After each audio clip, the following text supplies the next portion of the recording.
टूनी चिड़िया एक सेब के पेड़ से एक सेब तोड़ लेती है और उसे लिए अपने घर की ओर जा रही होती है कि तभी टूनी चिड़िया का रास्ता एक बूढ़ी चील रोक लेती है। चिड़िया बेटी, मैं कई दिनों से भूखी हूँ, ना कुछ खाया है ना पिया है, ये सेब मुझे दे दो।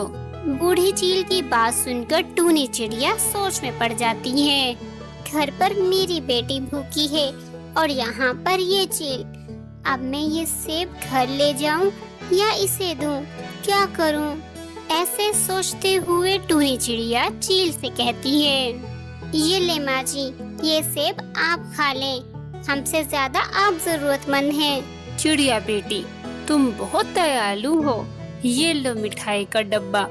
इस मिठाई के डब्बे को लेकर जंगल से बाहर ऊंची पहाड़ी पर जो गुफा है वहाँ चले जाना।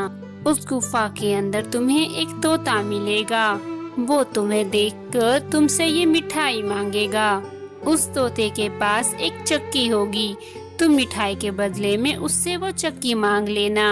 यूं वो चिड़िया मिठाई के डब्बे को लिए घने जंगल से गुजरती हुई उस कार तक पहुंच जाती है। चिड़िया को उस कार के अंदर एक तोता बैठा हुआ दिखाई देता है। अरे मिठाई, चिड़िया ये मिठाई मुझे दे दो। तोते, तुम्हें मिठाई के बदले में मुझे चक्की देनी होगी। ठीक है, मैं तुम्हें अभी चक्की देता हूँ। वो तोता उस चक्की से जैसे ही कपड़ा हटाता है वो चक्की चमकने लग जाती है। चिड़िया, ये चक्की कोई आम चक्की नहीं, ये एक जादुई चक्की है। तुम इससे जो मांगोगी तुम्हें वो ये देगी, और अगर तुमने लालच किया तो ये चक्की तुम्हारे पास से गायब हो जाएगी। यूं चिड़िया वो जादुई चक्की लेकर अपने घर आ जाती है। अम्मी, आप तो खाने के लिए दाना लेकर गई थी, मगर आप दाना नहीं लेकर आई, ये चक्की उठा लाई। गुड़िया मेरी बेटी, अभी मैं तुम्हारे लिए खाना मंगवाती हूँ।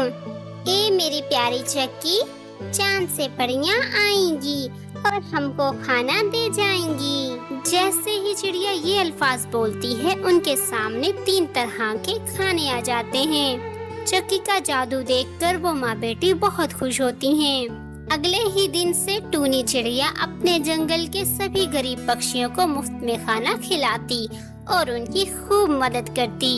कुछ दिनों बाद टूनी चिड़िया की जादुई चक्की की अफवाह पूरे जंगल में फैल जाती है। एक रात कालू कौवा और उसकी बीवी चिड़िया के बारे में ही बात कर रहे थे। कालू, वो चिड़िया जो दूसरों के घरों में जा जाकर काम किया करती थी, आज वो इतने बड़े घर में रहती है, वो तो बहुत बड़ी अमीरजादी बन गई। यकीनन ये सब कुछ उस जादुई चक्की की वजह से ही हुआ होगा। हाँ गोरी, मैं भी कई दिनों से यही सोच रहा था, वो चिड़िया वाकई में बहुत अमीर हो गई है। क्यों ना गोरी, हम चिड़िया से उसकी चक्की चुरा लाएं। कालू जी, आपने तो मेरे मुंह की बात छीन ली। चलिए, इस नेक काम में फिर देरी कैसी। यूं कालू और गोरी चिड़िया की चक्की चुराने के लिए उसके घर आ जाते हैं और जहाँ पर चिड़िया ने चक्की को छुपा रखा था वो उस कमरे में पहुँच जाते हैं। मगर टूनी चिड़िया कौवों के आने से बिल्कुल बेखबर अपनी बेटी के साथ सोई हुई थी। गोरी, मुझे लगता है चिड़िया ने इस कपड़े के नीचे अपनी चक्की छुपा रखी है। कालू, मैं अभी इस कपड़े को हटा के देखती हूँ। फिर गोरी कौवी आगे बढ़ती है और कपड़े को हटा देती है।